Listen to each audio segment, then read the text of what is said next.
So let's talk about decimals. Okay, let's talk about decimals.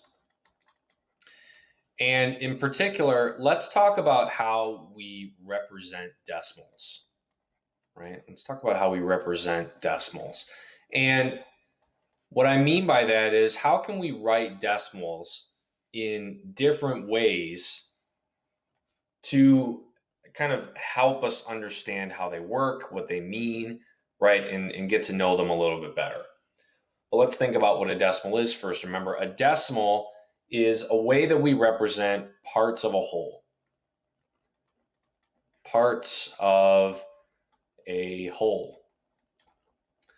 And what I mean by that is, if we have something like a square, or let's say we have something like a circle, that's a little bit easier to divvy up here. And I wanted to say that I had half of this circle, right? So if I fill in half of this circle, right, I would say that I also have 0.5 of this circle, right? I have half of this circle.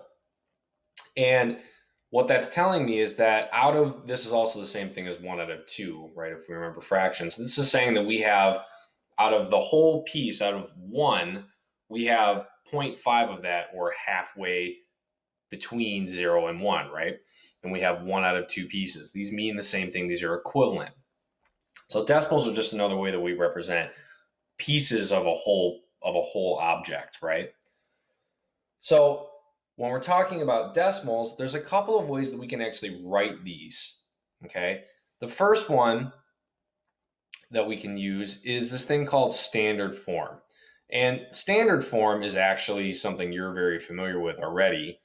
Standard form is just the normal way that we write numbers, right? It's the usual way that we write a number, okay? Usual way we write a number, base 10, okay? And so if we have a number, let's say we had, let's say we had 51, let's say 5,186. And then we'll just add a decimal in there because we're talking about decimals, 0.43. So 5,186 and 43 hundredths. And remember, this is our tens place, and this is our hundreds place. This is our ones place, right? So over here, we've got the thousands, 5,180, which is a tens place. 6 is 1, and then we start getting back into the tenths and hundredths, right? And this is standard form because it's just the way that we usually write something. This is the standard way that we write something, right? But you can also write this using something else. You can write this using words, right? We speak in words, but we use these words to represent the symbols here, right? These symbols represent the words, rather. And we call that written form, right? Written form. Now I can write this 5,000, right? I can say the number 5,000, 5,000, 5,100, 186.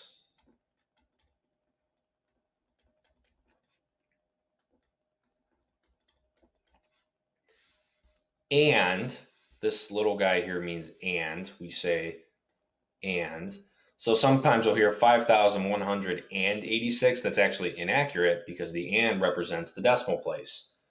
And 43 hundredths. Okay. And the reason we don't say 4 tenths and 3 hundredths is because that doesn't really make any sense. We're in the hundreds place, so there's 43 hundredths there, not 4 and 3. Okay. So that's how we represent it this way. And you can see that this still says 5,186 and 43 hundredths, and that's the number that you see here. You could say that the same way, and you get the same number, right?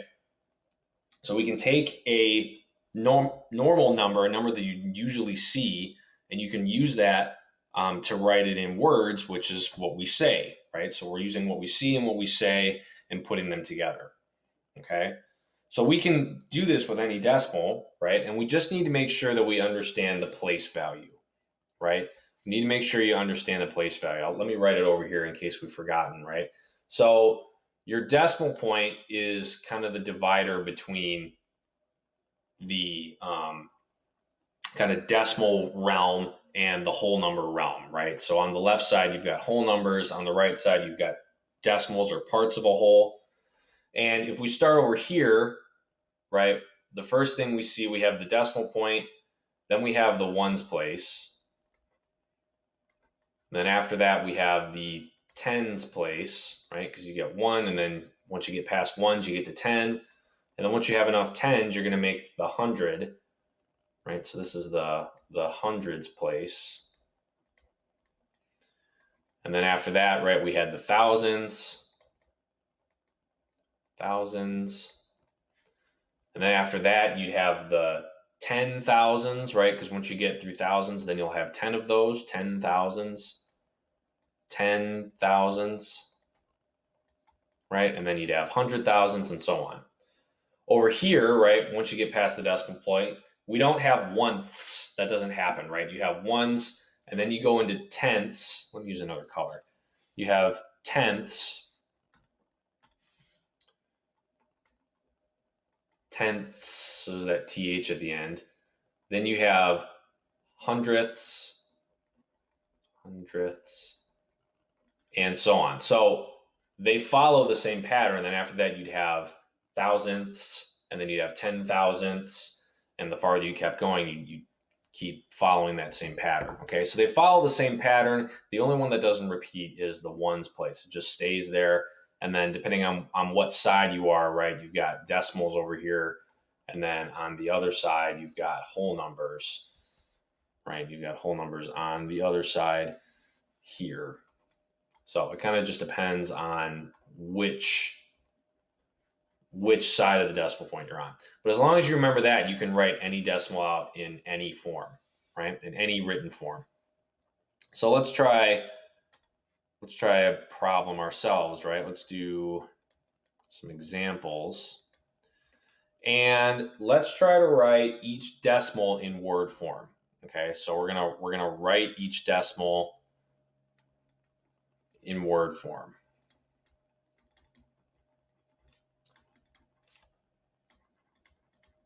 Write each decimal in word form. Okay, so let's try 0.4. And normally most of us say 0.4, right? 0 point and then just the 4 after that, but that's not technically the right way to say it. The right way to say it is by place value. So right now, I've got nothing in the whole number section. This is a decimal. It's only representing a part of a whole. It's between 1 and 0.